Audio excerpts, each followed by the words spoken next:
Hello, everyone. My name is Tim B. Green, and this is Crush It Club, episode 57, The 7 Levers of Influence, Commitment and Consistency.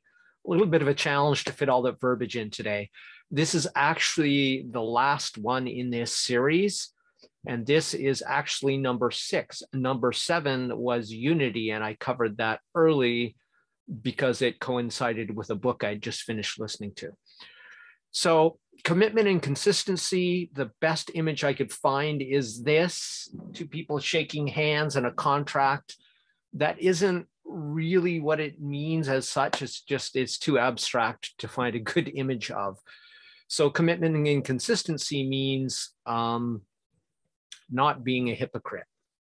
That what you say, what you believe, and what you do are in alignment. And when that is out of alignment, it tends to cause cognitive discomfort, which is known as cognitive dissonance. So when you make a commitment, now there's an especially interesting type of commitment that Cialdini talked about in his book, and that was to make a commitment especially powerful, to keep people especially consistent in their behavior, their words, their belief, and their commitments, is to make sure that it is active, public, and effortful. That's a trifecta that gives it the most power when using it. So let me give you an example of what this would look like. So this actually goes really well in group settings because that makes it public automatically. You see sometimes people sign and show contracts in a Zoom call or a group meeting. That would be an example. There's effort because you have to actually physically print out the contract and sign it.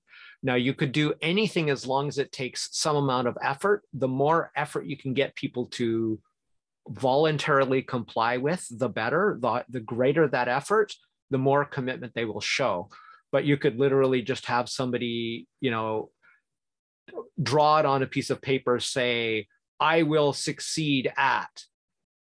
This week, I will spend 30 minutes a day doing my goal, and hold it up and then declare publicly. So there's effort in writing it down. Again, the more effort, the more sophisticated you can make that, the better. It's public because you're telling a group of people, strangers, other people in the world know.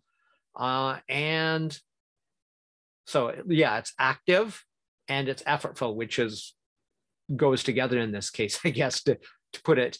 I have it written down as active, public, and effortful. So it kind of messed it up. So effortful, the more challenging it is. If you had somebody make like a Play-Doh statue to symbolize it, that would be harder and therefore more effective, but more people wouldn't do it.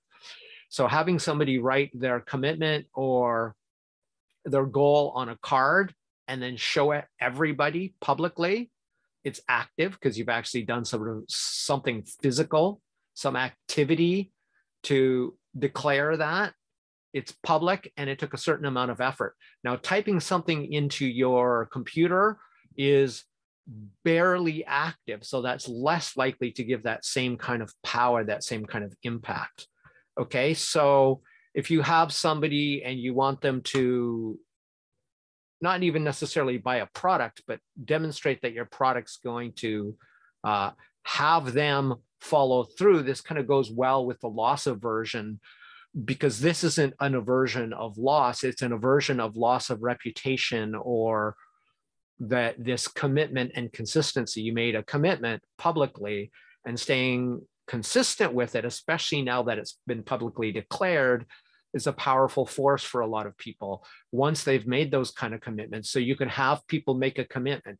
You could have people hold up the card and say out loud, even at the same time. Individually would be more powerful, but it would take longer. Say, I commit to exercising 40 minutes every second day by doing such and such exercise. It doesn't matter what it is, but obviously you could use this in the same way in your sales and products, is have somebody commit to trying the product, have somebody commit to following a program, have somebody, for example, say, okay, so are you ready to take action and change and improve your life? Yes, I am. So what are you going to do to change your life? I will do such and such. and then offer them a product that says, you can do this on your own, and that's totally good, but this will help you by public accountability, resources, and inspiration. So are you interested in improving your life and staying committed to your goals? Yes, I am. Now, if you later then make them an offer, a sales offer, they're much more likely to stay consistent with it as long as that offer aligns, is cognitively resonant as opposed to dissonant. So it aligns or is congruent with their goal to improve their lives, do their fitness, improve their business, and that this product helps them. For them to say no generates cognitive dissonance. So this is a really powerful thing. I like this more than anything for personal change, but it's also really good, like I said, in group settings where you want people to make that commitment. You don't have to obligate them to buying the product, but they make the public commitment and they see other people buying it, then you get social proof happening too. So it's certainly a good persuasive tool to get people to do it. And they will feel very compelled if it's, again, active, public, and effortful. They will feel very compelled to do this. Now, there's a TED Talk I saw that was, well, mostly nonsense about one piece of obscure old research that said, keep your goals private because then you'll do them more. I don't have enough time to get into it, but just no, that's really not the case. The support is still on the side of publicly declaring your goals, publicly declaring your commitment increases the probability that you will do it. Because if you are inconsistent, if you don't stick to your commitment, everybody knows. That's what I'm doing with these videos. A video a day is not an easy task.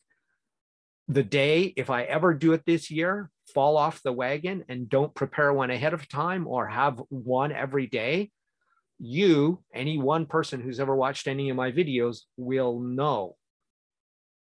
Can I cheat and change the numbers? Sure, but it's already out there in the public. So this is really good motivation to do this challenging goal. So that's commitment and consistency.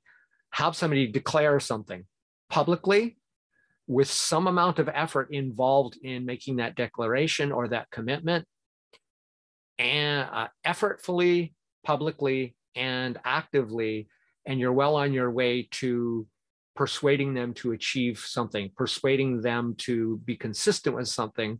And then at the end of them making that commitment, making an offer for a sale for something that supports the commitments, and that product is consistent with the commitment they made.